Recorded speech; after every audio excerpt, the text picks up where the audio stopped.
Министр Чавков, се враќате на министерската позиција во Министерството за внатрешни работи. Какво беше однесувањето на вашиот претходник Оливер Спасовски? Наоѓате една руина. Каква е првата слика од руината во ова министерство? Со самото влегување во Министерство за внатрешни работи ме дистанцира од сите процеси во министерството и почна да инициира различни действија, активности кои на крај може да се сведат, тоа го кажав и порано и сега ќе го потенцирам, на извршување на одредени политички агенди и сите тие политички агенди имаат дневна политичка цел. Интенцијата веројатно беше да се компрометира генерално Министерство за внатрешни работи, институционално, бидејќи тоа на некој начин беше продолжеток на тезите кои што ги слушавме и од него како генерален секретар на Социјалдемократскиот сојуз на Македонија, дека Министерство за внатрешни работи е партизирано и политизирано на сите нивоа, по сите основи и така натаму. И со тој пристап продолжи и со неговото назначување. Тоа го манифестираше најпрвен преку кадрски промени и тоа преку кадрското поместување или преку кадрските промени излезе дека токму тој работи на интензивна партизација и политизација на министерството, најпрвен преку советниците кои што ги донесе. Од првиот до последниот сите тие беа активисти познати во јавноста на Социјалдемократскиот сојуз на Македонија. Така да сето тоа генерираше штетни последици, негативни последици. На некој начин беше парализирано се во Министерство за внатрешни работи и длабоките реформи во кои бевме навлезни едноставно застана. Почна со незаконски промени.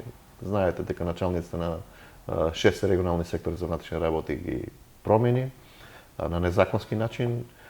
Правните служби кои постојат во Министерство за внатрешни работи и кои се етаблирани, кои ги сочинуваат практично искусни правници, беа тргнати на страна и во рамките на неговиот кабинет носеа незаконски решенија. Сите тие незаконски решенија беа оспорени од моја страна.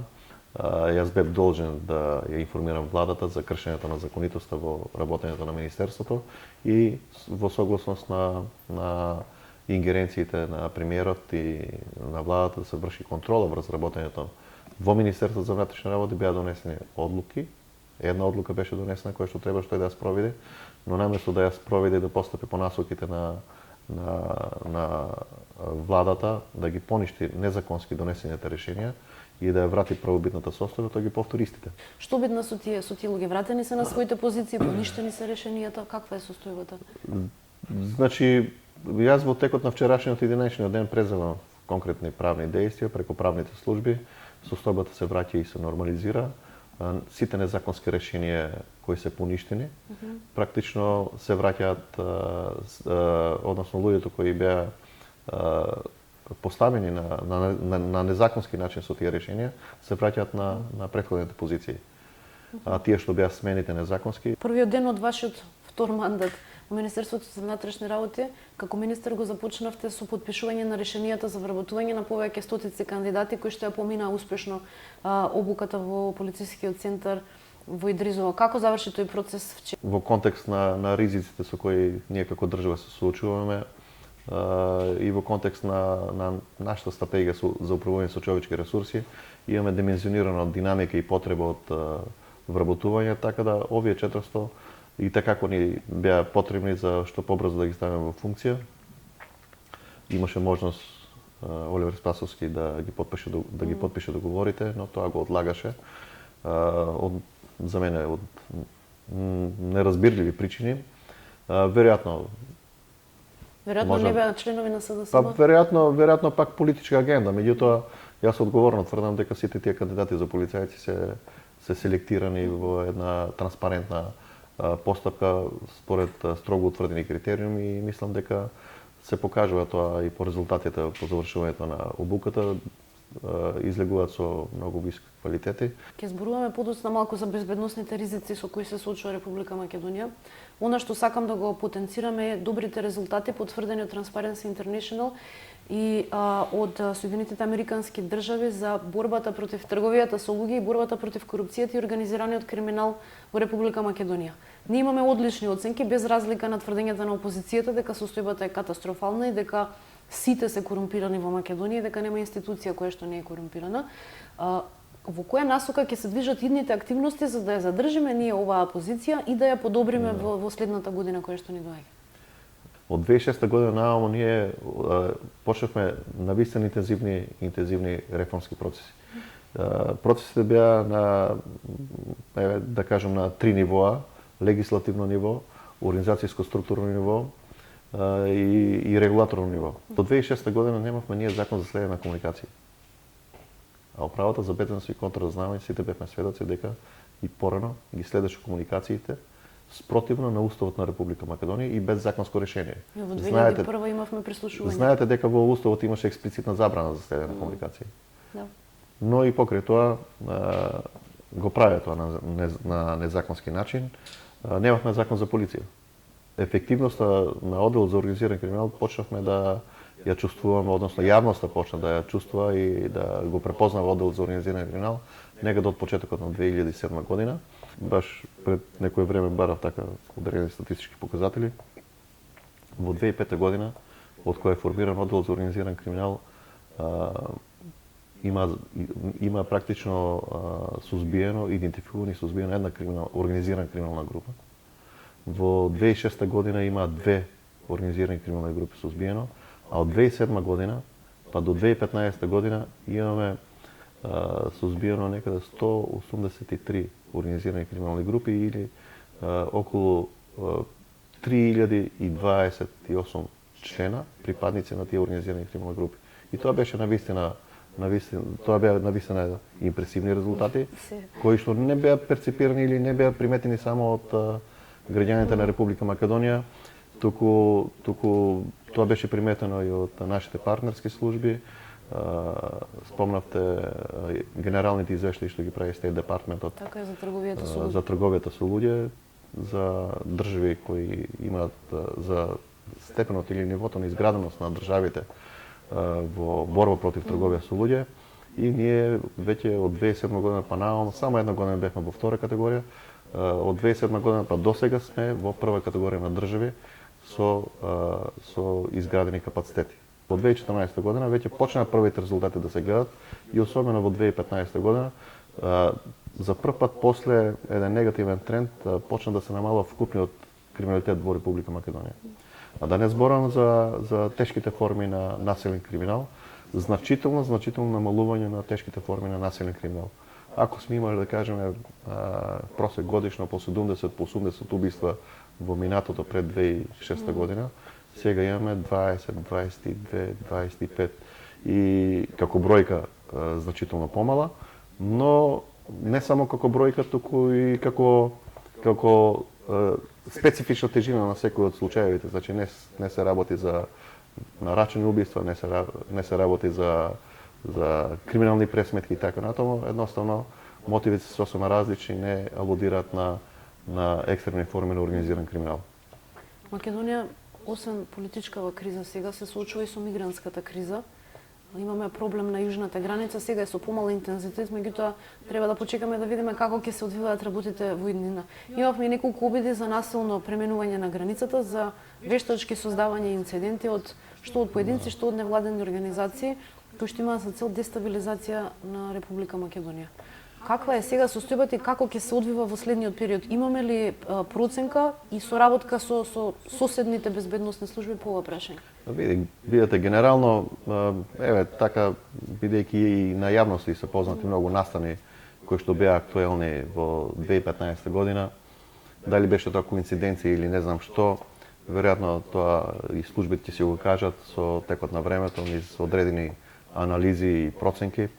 Се сеќавате дека пред Кумановските случувања, односно пред влегувањето на криминално-терористичката групација во Куманово диво населје, претходија неколку настани, подметнување на експлозив пред неколку полициски станици, тоа беше Куманово, Тетово, паракетирање неколку пати на објектот на владата на Република Македонија, паракетирање на судска палата, па диво населје, па после тоа силен интензитет доби мигрантската криза.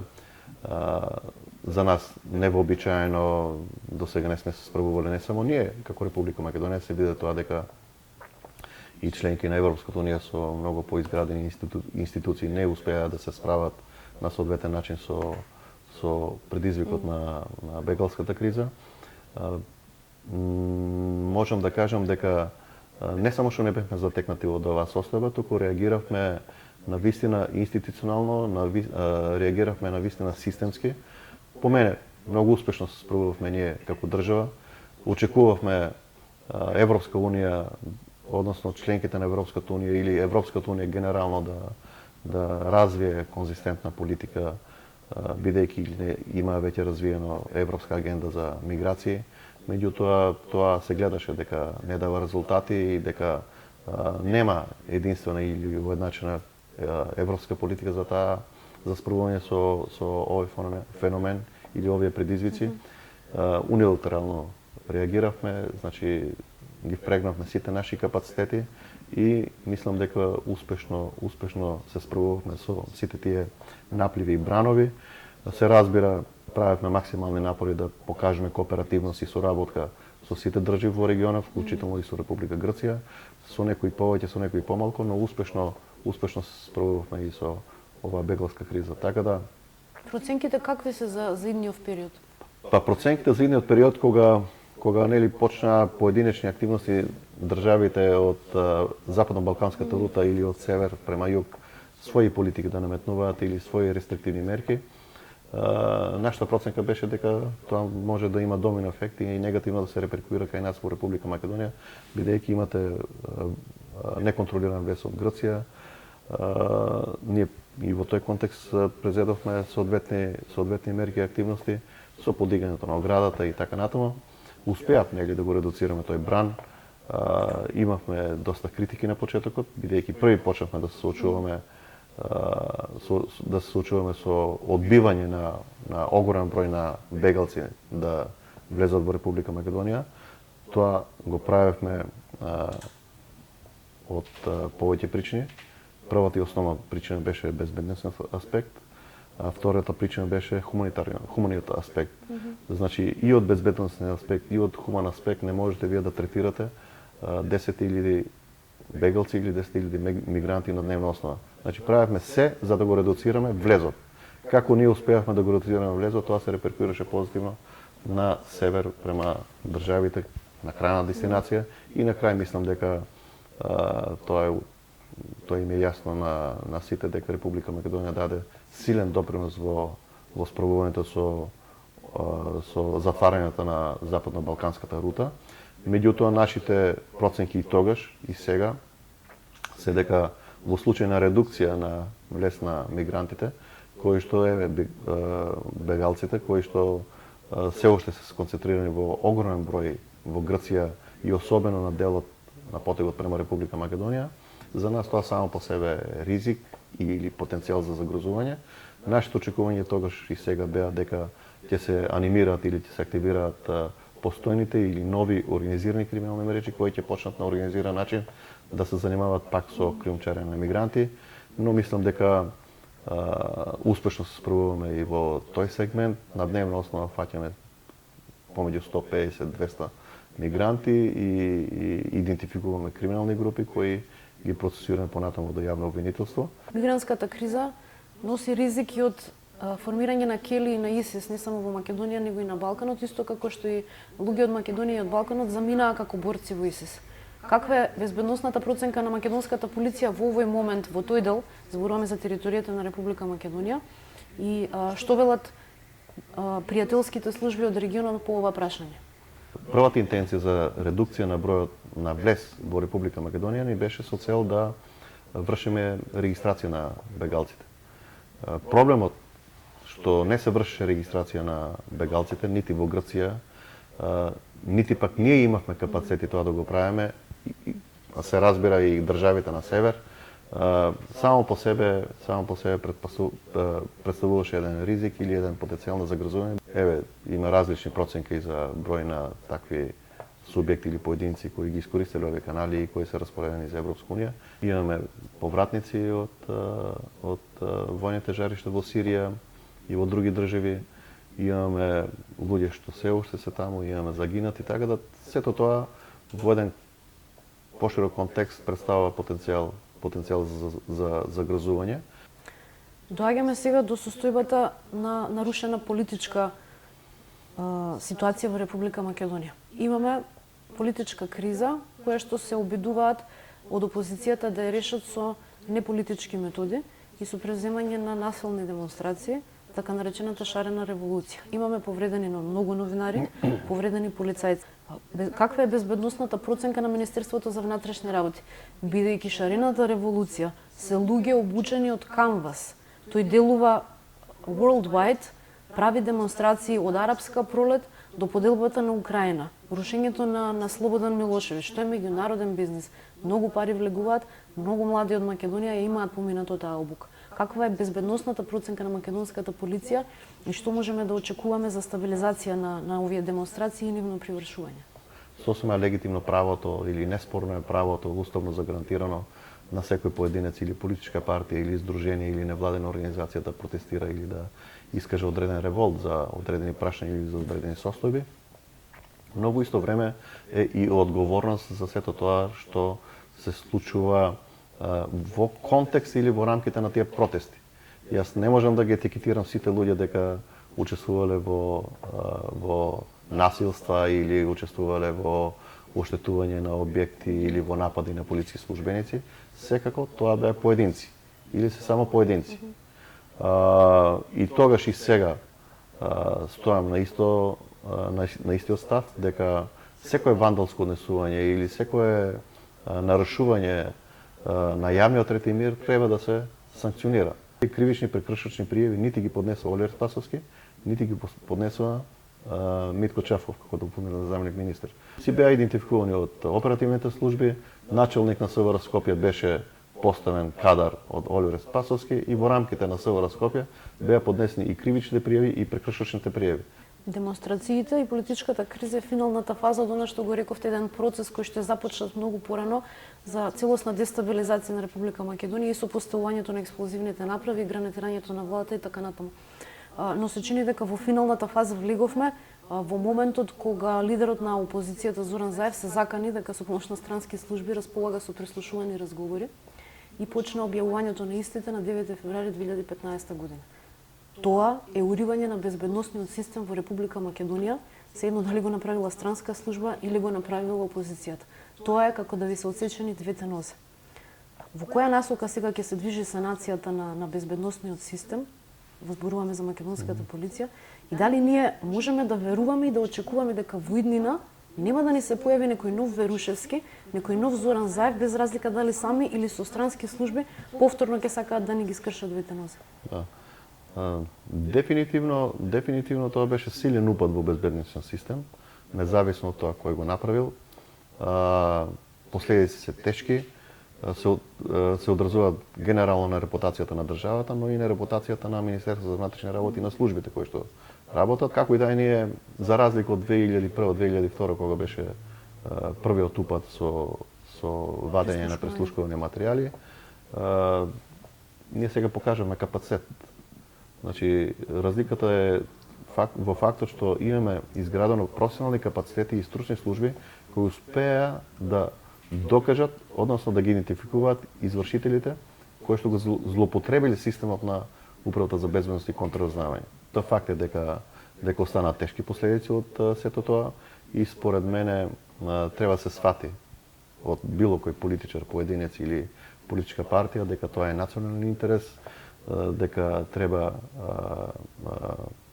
практично да низ рамките на тие реформски процеси да со еден консензус да почнеме да го консолидираме безбедносен систем и да го вратиме на позиција или на состојби да биде навистина гарант за безбедноста во Република Македонија и генерално на регионално ниво. Тоа ќе биде навистина еден мачен и тежок процес. Пак ќе кажем, потребен е политички консензус за тоа. Зашто е потребен политички консензус? За тоа што се разбира, владите доаѓаат и заминуваат, но безбедносен систем треба да остане практично цврст и стабилен, независно од тоа која политичка гарнитура е на власт а најмалку кој е министер за внатрешни работи. Тоа претпоставува веројатно пак корекција на одредени законски решенија, бидејќи видовме дека има и слабости Тоа се утврди и од практично од извештајот на Прибе. Значи, законски решенија, организацијски структурни прашања ќе треба да бидат разгледани и сигурно е и веројатно е дека ќе има потреба и од одредени функционални реформи, каде што е потребно дотерување на одредени стандарди во работењето. Каква ви е соработката со специјалното јавно обвинителство? Јас лично не сум имал до сега соработка со специјалното јавно обвинителство, бидејќи нели бев дополнителен заменик министар за внатрешни работи. На индиректен начин Оливер Спасовски направи штета на специјалното јавно обвинителство. Штетата беше направена на начин што барањето од специјалното јавно обвинителство за одредени проверки до Министерството за внатрешни работи одеа преку министерот за внатрешни работи. Значи имате специјално јавно обвинителство кој има изворни ингеренции за оперативни работи, а обраќање на политичко ниво кое што политичко ниво во секоја европска држава е одвоено од оперативното ниво. Така е. Значи да не може политичкото ниво да се умеша или да има увид во оперативната активност на службите. Така е. Така да еве следната прилика кога ќе ми се обратат од специјалното јавно обвинителство, јас ќе ги поттикнам или ќе ги поддржам сите мои колеги да продолжат да соработуваат. Побарав еден пресек за соработката, бидејќи слушав различни коментари дека има одредени обструкции од Министерството за внатрешни работи. И не само што нема обструкции, туку видов дека има една, како да ви кажам, една динамика или ургентност во постапувањето по барањето на специјалното јавно обвинителство и одговори за многу комплексни прашања за исклучително краток временски период. Таа динамика и таа тенденција ќе продолжи понатаму, меѓутоа јас како политичко ниво ќе се исклучам од тоа, бидејќи не сакам да имам увид, нити па да се мешам на директен или индиректен начин во оперативните активности кои што ќе ги спроведуваат специјалното јавно обвинителство и оперативните служби во МВР или во другите органи. Министре, Зоран Заев тврдеше прво дека се 60.000, 80.000, 200.000 милиони кусур прислушувани разговори, нешто се предаде во специјалното јавно обвинителство, не знаеме што е, не знаеме колку е на број, нема записник, немаме известување од специјалното обвинителство. Во меѓувреме, полицијата успеа да го задржи континуитетот и беше откриена аферата Фабрика, во која што беа пронајдени голем дел од прислушуваните разговори, кои што властените дилери од СДСМ ги дистрибуирале за да рекетираат бизнисмени низ Република Македонија и да уценуваат луѓе. Но сега имаме една нова ситуација. Зоран Заев повторно на пресконференција во текот на оваа недела се закани дека ако не бидат повторно прифатени барањата кои што тие ги имаат, а тоа е власт без избори, можно е повторно објавување на бомбите. Какви се сознанијата на македонската полиција? Доставени ли се материјалите, не ли се доставени, кој се ги има, како ги има, што ќе правиме? Таквото партиско криминално подземје, политичко криминално подземје е навистина силен потенцијал за нанесување штета не само на општеството, туку и на поединци, на граѓаните. За жал морам да констатирам дека и фактите и информациите кажуваат дека не се предадени сите материјали на специјалното јавно обвинителство и не само што не се предадени, туку ги има веројатно на повеќе места. И сето тоа јас лично мислам дека не може никој да го контролира, па нити Зоран Заев ќе може да го контролира до крај, бидејќи кај Чауш практично ние имавме дополнителна активност од кога беше тој во затвор. Во Идризово имавме дополнителни активности и уапсивме уште неколку лица поврзани во рамките на таа операција. И покрај првиот хард диск што го најдовме, ние најдовме уште еден хард диск и уште едно USB, на кој имаше исто така голем број на транскрипти од следени комуникации на граѓани. Тие транскрипти, мислам дека во хард дискот имаше транскрипти кои што ги немаше во претходен хард диск.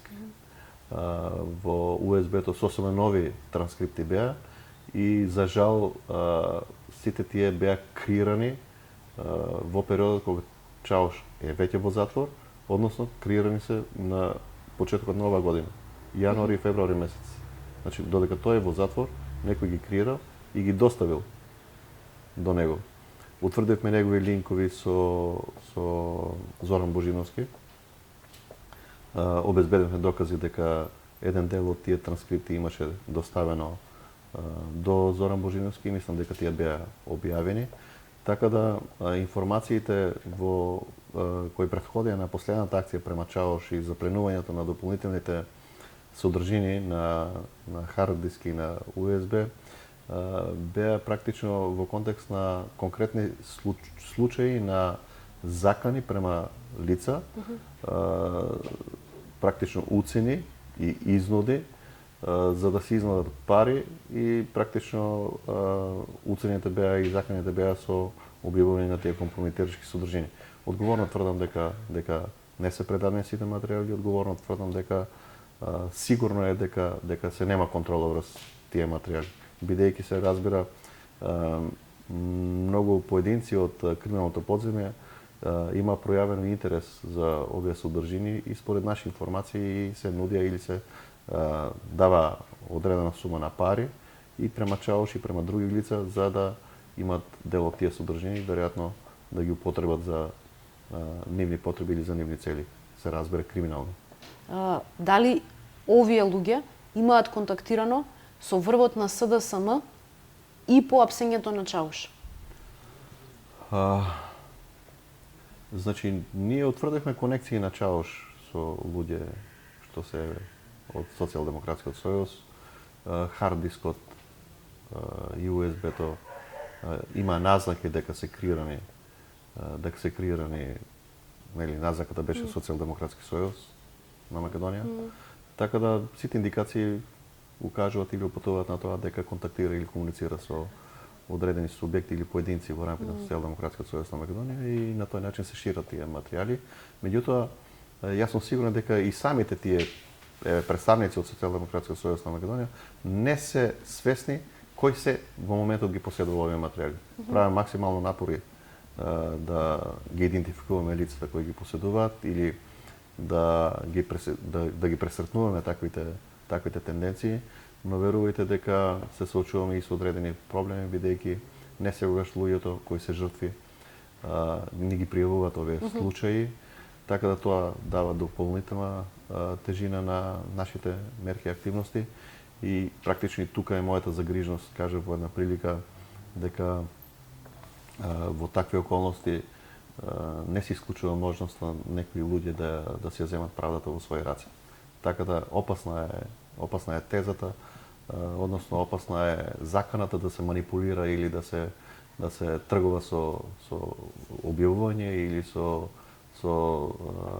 ширење на таквите незаконски содржини, особено кога станува збор за поединци кои се опфатени практично со одредени конструирани или монтирани содржини и длабоко задираат во нивната интима, односно во нивниот приватен живот. Така да, од тој аспект ја ценам состојбата доста ризична, доста така проблематична и од аспект на тежината на наша ефикасност во пресретнувањето на тие тенденции од една страна, но особено од аспект на тоа што некои од граѓаните може да се ја земат правото во своји раце.